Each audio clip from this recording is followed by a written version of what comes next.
Episode 56, An Enemy in Need. I'm intrigued by that episode title. I'll get to see more of Eggman being actually sympathetic for once.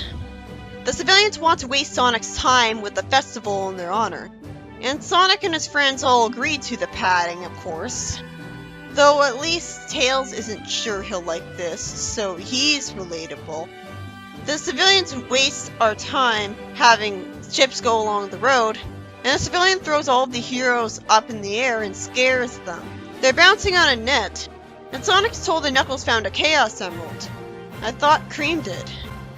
It does make sense that they're being sent up like that because it's like throwing graduation hats when you graduate college. You're celebrating. They're being honored for getting their planet egg back, so Cosmo and Cream are thrown too. Wait, so they lost their planet egg, so it made more water instead of turning the planet into a desert? So getting back their planet's life force made their planet look more lifeless? Eggman wonders how he can get the Chaos Emerald back from Sonic, and I guess it's Deco who lampshades that all plans are technically strategic. Eggman threatens his robots saying they should think of a plan, and they act like they have headaches and it's too much pressure. Probably because they're guilt-ridden accomplices. Of course, Eggman runs after them saying the doctor will have to operate. Well, this is reality ensues. Rouge asks Bokoon for a favor. I love Bokoon's response. Rouge threatens that his secret could get out, and taunts him with a heart-shaped locket with a picture of Cream on it. At least I heard that was the case. The dub never tells you, for some reason. Bokoon has the brain of a kid, so it does make sense that he crushes on Cream. Bokoon says he's got an idea and gives Eggman the idea Rouge probably told him. I should have known Rouge would still be used after the heroes left for space. And Eggman takes the credit for Bokoon's plan, and he's upset about it even though Bokoon didn't come up with the plan at all, and hated telling him it. Eggman lies that his ship crashed on the planet because it ran out of power. He cries and begs Knuckles for help, lying that he's good now, and says that he's getting what he deserves. Knuckles comforts him and feels sorry for him when Eggman admits he was evil and greedy. And he says that he'll never be evil again if he got an emerald for his ship to be a good person later. And he laughs evilly, right in front of him. So clearly Knuckles should have heard this and punched him in the face. I understand that Knuckles is just desperate to believe him, but he's supposed to be cynical and paranoid. He's a guardian and a jerk in this continuity. At least Knuckles is smart enough to tell Sonic's friends about this, instead of running off on his own doing something. And Amy and Cream lampshade his gullibility. Normally I'd picture Cream and Amy to be idealistic. They should have been the one tricked by Eggman, not Knuckles. Amy's the one who talked Shadow into be good with a really idealistic speech in the game. And Knuckles tries to steal the emerald. Sonic was smart at first by running up to Knuckles, but stopped being smart when he stopped, instead of just beating the crap out of him with a spin dash and punch to start with. If Sonic's friends were worthwhile, they'd take the emerald that's right there and run away with it while Sonic's distracting the goddamn traitor for them. Cosmo's sad that they're fighting, and Tails says that this is how they work their problems out, and Amy says they'll just fight until they get tired of it. I like that they're trying to make Cosmo interesting, as she's the audience surrogate who lampshades that their fighting isn't right. You'd think Tails would do this too, though. And of course their fight's lazily animated, as I expected. Sonic Underground is a way better fight where they use their game abilities instead of just punching each other. Bokoon offers Eggman a banana to make him stay healthy, and he's told to just go to the ship and stay quiet so he won't give him away. Also, Rouge literally calls Bokoon a kid, so it's confirmed. Amy stops Eggman, overhearing that he said nothing can stop him, and he gets surrounded and is intimidated. This whole episode is a waste of time that's humiliating Knuckles as a character. Knuckles prevents Amy from hurting Eggman, and even Amy looks smarter than him by lampshading his stupidity. If the writer knows it's dumb, they shouldn't write it. And we see flashbacks of all the times Eggman tricked Knuckles in the show alone because they want to reuse footage to pad things out. Knuckles isn't supposed to be idealistic. He guards an emerald from thieves. This is why Knuckles is a horrible character in the show.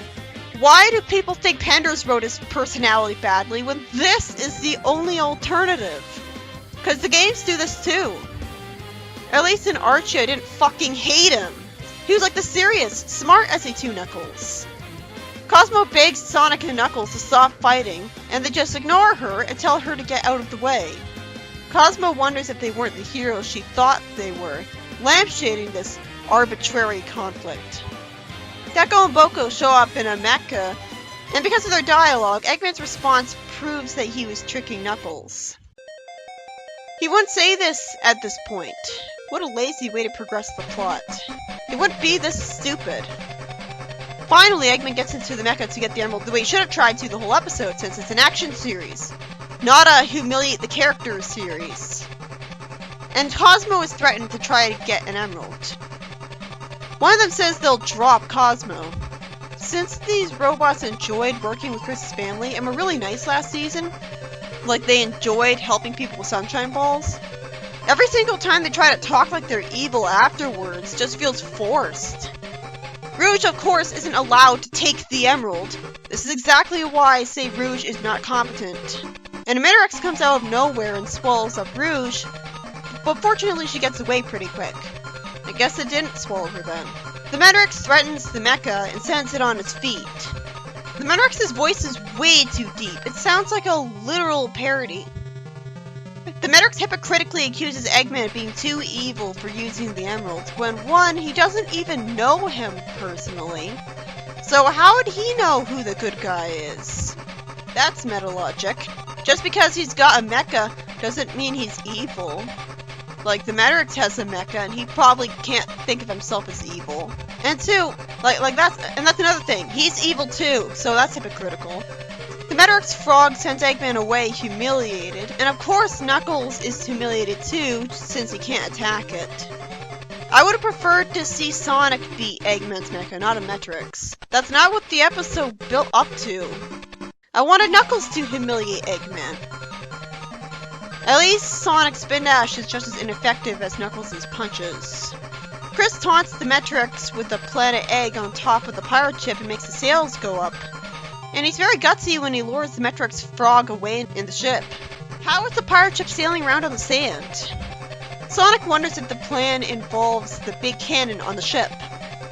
Why doesn't Chris just use it as soon as possible? Why wouldn't the cannon be on the ship itself? Chris jumps onto the net, so at least that explains how he survived that kind of fall. He should have bounced way higher though, that's the logic. He tells Sonic to catch the egg. Sonic goes into the plane cannon, briefly complaining about the humiliation of being shot out of a cannon, and Knuckles grabs the egg in his glide and gets grabbed by the Metrix. The cannon definitely justifies Sonic beating a robot in one hit with a spin dash better. Knuckles is asked if he's okay, and the planet egg deflates. I knew it! It was a fake! The planet egg Chris was holding always looked different than I expected, and it makes more sense that he was using a fake as a lure. And Cosmo relates to him that she's idealistic too, and she grabs his hand, holding it. Does this mean they make a more logical couple than Tails and Cosmo?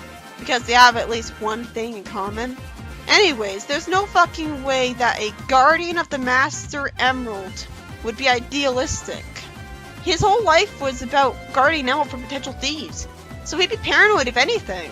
Rouge then taunts Bokoon into doing whatever she wants with the locket, which makes me feel bad for him as he even cries about it. And since the episode ends there, I hope we'll learn what Rouge wants him to do. It's intriguing. Doesn't this mean that Bokoon could be used as the good guy from now on just by Rouge threatening him?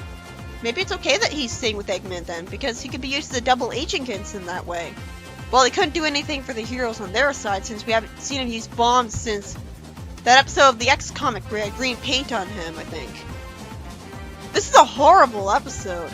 It was so frustrating seeing Knuckles be idealistic for Eggman again, when he's tried the same plan of promising to be good before, and Knuckles has always been guarding a jewel, with no one to really interact with. And trust is something you learn, not something you have naturally. Knuckles would be very paranoid, not trusting. So this is the exact opposite of making sense for his character. It just wasted the whole episode with filler. And when I wanted a satisfying payoff when Eggman got his mecha ready, instead of Knuckles and Sonic defeating it, it gets beaten by a random Metrix frog out of nowhere. And I'm left wondering how Eggman didn't die from the fall after being sent away and how his robots didn't either. On the bright side, I really have to compliment the fact that the Metrix from now on look like animals with their robot armor. So they're badniks. Awesome! They're robots that look like animals. First the fish and now this. See, they're at least trying to be Sonic-like. But people hate them anyways just because they're from another planet than Sonic, as opposed to because they don't have personalities. Skewed priorities. It was good that they developed Cosmo's character here. She went from just someone who's angsty about how the Metrix are being a threat to planets for no reason, to being the mediator of the group, who wants Knuckles and Sonic to stop fighting just like we do. She reminded me of Sally right away with that mediator role. I wish they could have just used Sally. But no, Sega of Japan hates Sally, because she's a Sega of America property. So instead we have an angsty alien girl who's boring us to death with her worrying, except on the one time where she shows a personality trait, that she doesn't want the characters to fight. But she shouldn't be the only one wanting the fighting to stop. Amy and Tails and Chris should be worried that they're going to injure each other. I think Tails would have worked as the mediator like Sally just fine. Also, Cream is a pacifist, so you'd think she'd be the mediator first, and we wouldn't need Cosmo to be one. They're really struggling to give her a unique role in the group. But yeah, Cosmo really is reminding me of Sally. She's a worrywart and she's a mediator. But she doesn't have the badass tsundere side that Sally entertained me with, so she can't truly fill the role she had and make up for her absence.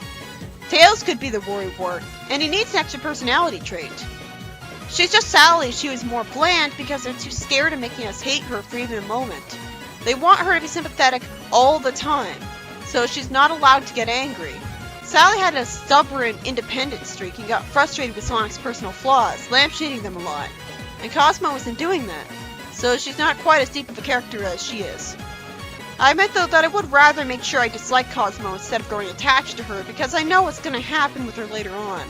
So it's easier on me to just see her as a boring, angsty girl who doesn't need to be there and is doing absolutely nothing to help. I was really disappointed by this episode's title because instead of Eggman genuinely being sympathetic because he's actually in need, instead of just lying and being really annoying,